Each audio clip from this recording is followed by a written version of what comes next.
Dargaggoo Sultaan Sheemiif Taayif Sultaan Abbaa Jabal jiraattoota godina Jimmaa aanaa Nadhii Gibeeti. Dargaggoonni kunniin barumsa isaanii sadarkaa lammaffaa erga xumuraniin booda qabxii waan hin dhufneefiif bidiruu aadaatti fayyadamuun haroo namtolchee naannoo isaanii irratti qurxummii kiyyeessaa turan.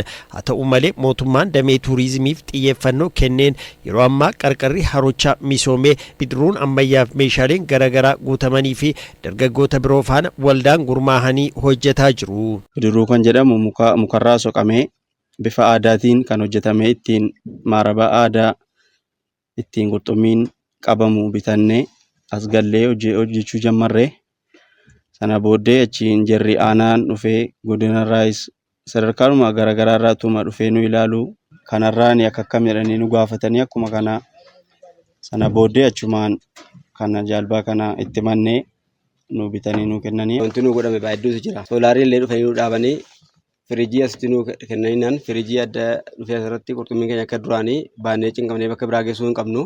Asuma baafannee asumatti firijii keessa keewwannee gaafa inni gogee gabaarra geessinee bakka adda addaatti geessinee gurgurachuudhaaf nu fayyada. Dargaggoonni kunniin qurxummii gurguruun guyyaatti galii qarshii 3,000 hanga 4,000 argatu. Kana malees yeroowwan itti aanan keessatti namoota daawwannaaf gara sana deeman bishaan irra geejjibuuf bashannansiisuun galii isaanii guddisuuf karoorfachuu dubbatu.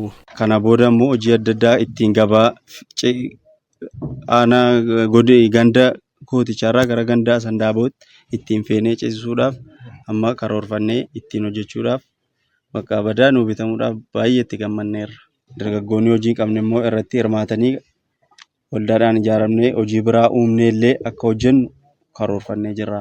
Amma yeroon birraadha waan ta'eef ciina adda addaas jiraachuu danda'a. Gaafa jiraate immoo asirratti dhufee ciina adda addaa yeroo dhufee galii irraa argachuun dandeenya ittiin bashannansiifne jechuudha. Bulchaan aanaa Nadhii Gibee obbo Kadir Abbaa Imaam haroon namtolcheen aanichatti misoomaa jiru galma walgahii dabalatee iddoowwan bohaartiif boqonnaa of keessatti qabachuu eeruudhaan wayita guutumaan guutuutti xumuramuu dargaggootaafis ta'ee aanichaaf madda dinagdee ta'a jedhu. Bakka kanatti waltajjiiwwan garaagaraa naannoo kanatti gaggeessuudhaan galma waltajjii naannoo kanatti ijaaraa jirra.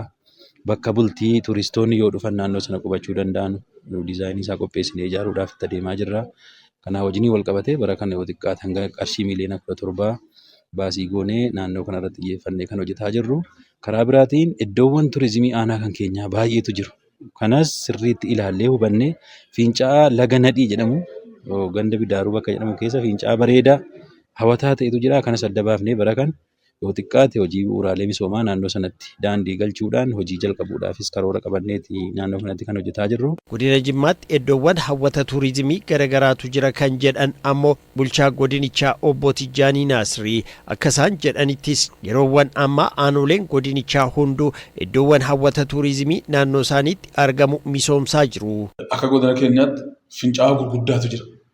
Boota hawwata tuurizimii danda'u Saqqat jira, Aanaa Shabee jira, Goommaan jira, Buumbuu jennaan, Geerayin jira, Limmuu Kossaa jira. Aanaa hunda keessattuyyuu aanaan tokko tokko tuurizimii iddoo hawwata ta'uu danda'u biyya alaatti biyya keessaa jechuudha.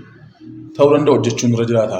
Jedhee muummeen ministeeraa leenjii waliigalaa kanatti kaa'u akka naannoo keenyaatti pirezidaantiin gaa'elfamaatti kallattii kan irratti hundoofne akka godina keenyaatti yoo xiqqaate aanaa hundarrattiyyuu tokko tokko jalqabnee jechaadha. Damee tuurizimii babal'isuu keessatti gaheen dhaabbilee dhuunfaa olaanaadha kan jedhan obbo Tijjaaniin abbootii qabeenyaa hirmaachisuun iddoowwan garaagaraa misoomaa jiraachuu dubbataniiru. Abbootiin qabeenyaa keenya fakkeenyaaf hirmaannaa jirri naannoo kana saqqarratti amma jammarreera.